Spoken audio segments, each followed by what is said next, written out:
안녕하세요. 족부정형과 전문의 김지범이 들려드리는 발에 관한 톡톡 시간입니다. 네, 오늘의 주제는요. 무지강직증 관절 보존 수술의 실제 사례에 대해서 말씀드리려고 합니다. 먼저 무지강직증 말이 어렵잖아요. 무지강직증이라는 거는 무지가 강직됐다. 무지는 엄지발가락이고 강직은 움직이지 않는다라는 뜻입니다. 그래서 이건 하나의 현상이고요. 예전에 엄지가 움직이지 않는 병을 저희가 다 무지강직증이라고 통칭한 거예요. 그런데 왜 안 움직이나를 잘 살펴봤더니 엄지발가락에 관절염이 발생해서 걷거나 운동할 때 통증과 불편감이 생겨서 안 움직였던 겁니다. 그래서 실제로 지금은 무지강직증이라고 불리지만 실제로는 엄지발가락에 있는 관절에 관절염이 발생한 거죠.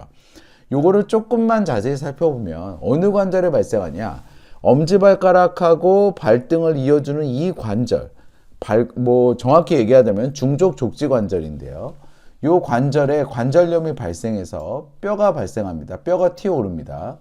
그리고 엑스레이상에서는 관절 간격이 좁아지죠.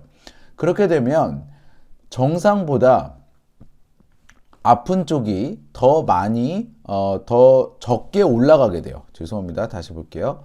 정상보다 아픈 쪽이 더 적게 올라가게 됩니다. 그래서 이러한 무지강직증의 치료를 보면 관절염에 대한 기본적인 치료를 하는 거죠. 그래서 비수술적인 치료를 먼저 해보고 안 되면 수술적인 치료를 하는데 비수술적인 치료로는 주사, 약, 그리고 신발의 교정 등이 있습니다.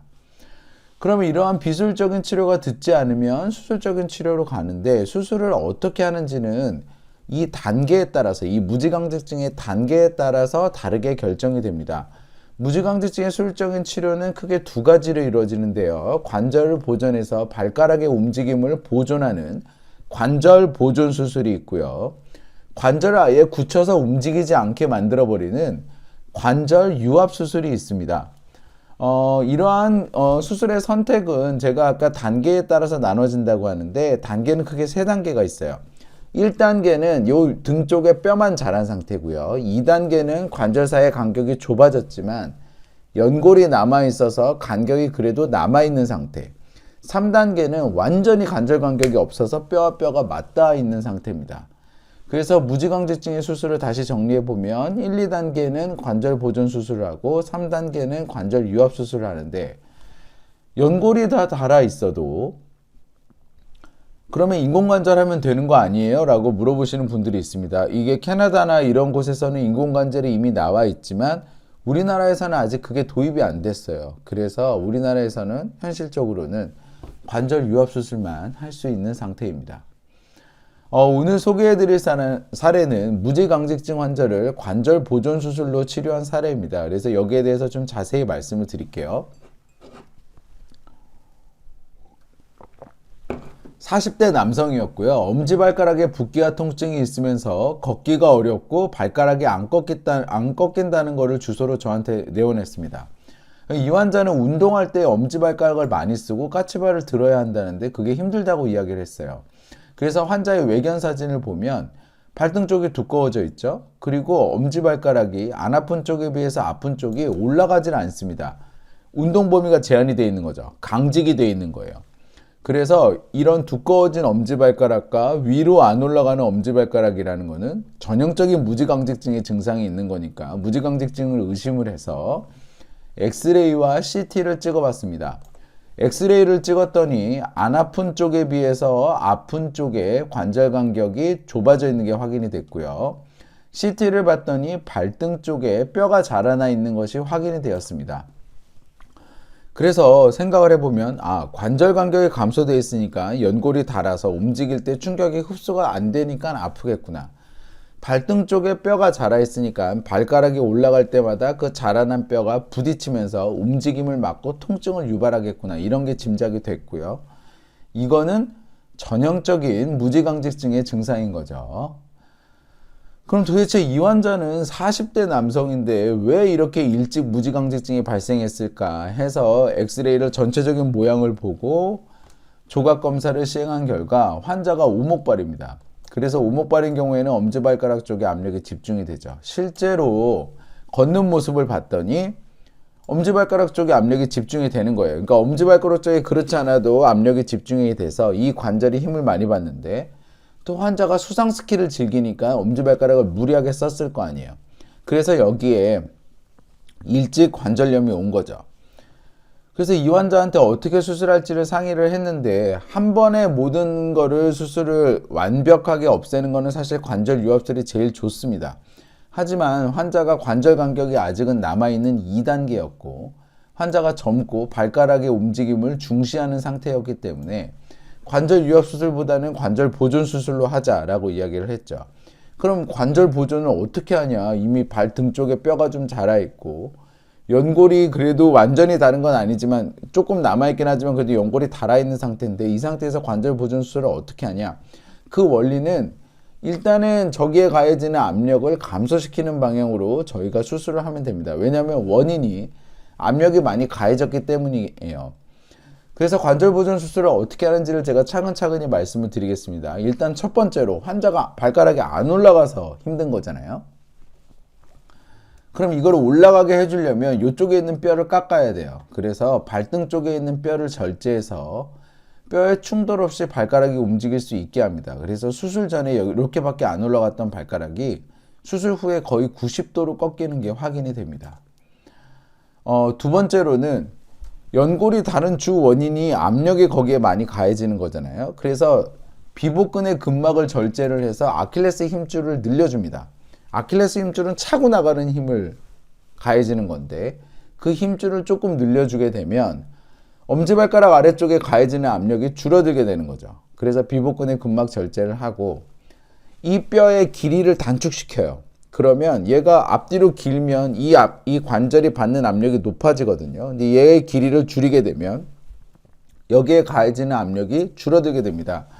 그래서 수술 전에 보면 두 번째 발등뼈와 첫 번째 발등뼈와 거의 길이가 비슷한데 이거를 뼈를 절골, 요게 이제 톱입니다. 제가 이해를 돕기 위해서 톱을 넣은 상태로 엑스레이를 찍었고요. 요런 상태로 저희가 절골을 해요. 그 다음에 뼈를 자른 다음에 얘를 아래쪽으로 밀어줍니다. 그 다음에 나사로 고정을 해요. 그래서 수술 후에 보면 두 번째보다 첫 번째가 많이 줄어 있는 게 확인이 되죠. 마지막으로는 달아있는 연골은 어떻게 할 거냐 이거죠. 이거를 그냥 둘 수가 없어서 미세천공 수술이라는 걸 합니다. 이게 실제로 환자의 사진인데요. 이 부위가 연골이 남아있는 거고 이 부위는 연골이 완전히 달아있는 거죠. 그래서 이 부위에다 이렇게 구멍을 뚫어요. 그러면 저 구멍에서 저희가 골수 모세포가 올라오면서 이게 거의 줄기세포랑 비슷한 거거든요. 그래서 그 줄기세포가 올라오면서 새로운 연골을 생성시킬 수 있는 거죠. 이렇게 치료를 합니다. 그래서 이러한 수술 및 재활 과정을 보면 일단은 환자는 3박 4일 입원이 필요해요. 입원해서 다음날 수술하고 이틀간 통증을 조절해야 되기 때문에 그렇습니다. 그리고 마취는 발하고 발목만 마취해요. 굳이 뭐 척추 마취 이런 거 할 필요는 없고요. 이 마취를 하면 장점이 두 개가 있는데 하나는 밥을 바로 먹을 수 있습니다. 그래서 금식 시간이 짧고요.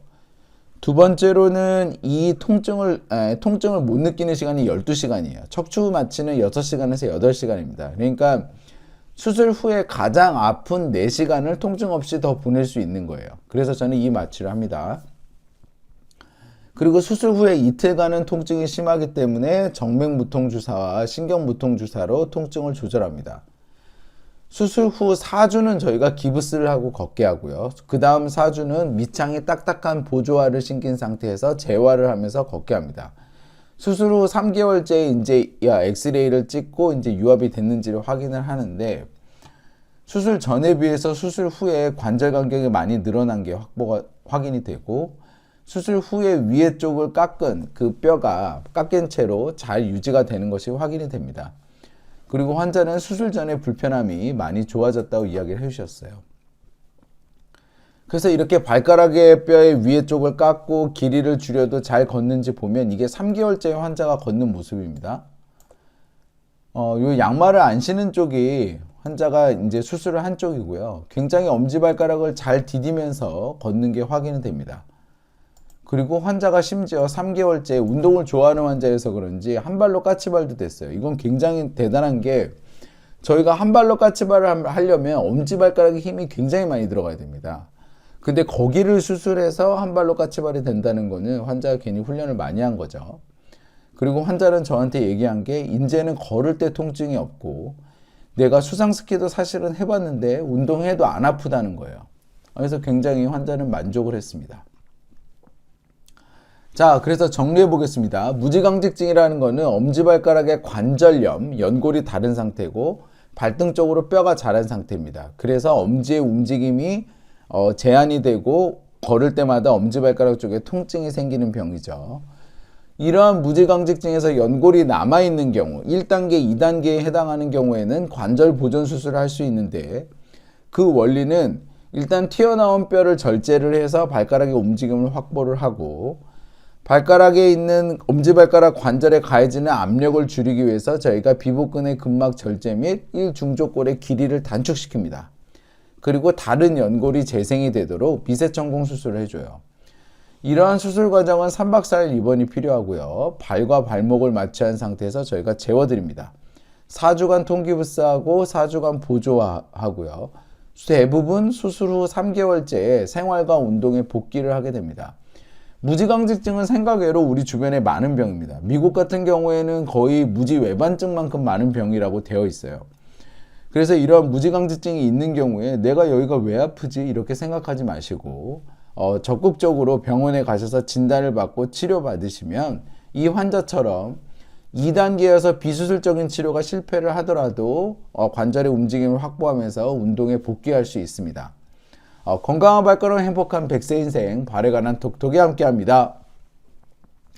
네, 저는 서울대학교 의과대학을 졸업을 했고요. 다양한 TV 프로그램에서 저의 생각을 말씀드린 바 있습니다. 이 영상은 저의 경험을 환자분들에게 직접 전달하고자 제가 제작하였고요. 네이버 족보 김주범 블로그에 오시면 더 많은 정보와 질문이 가능합니다. 경청해 주셔서 감사합니다.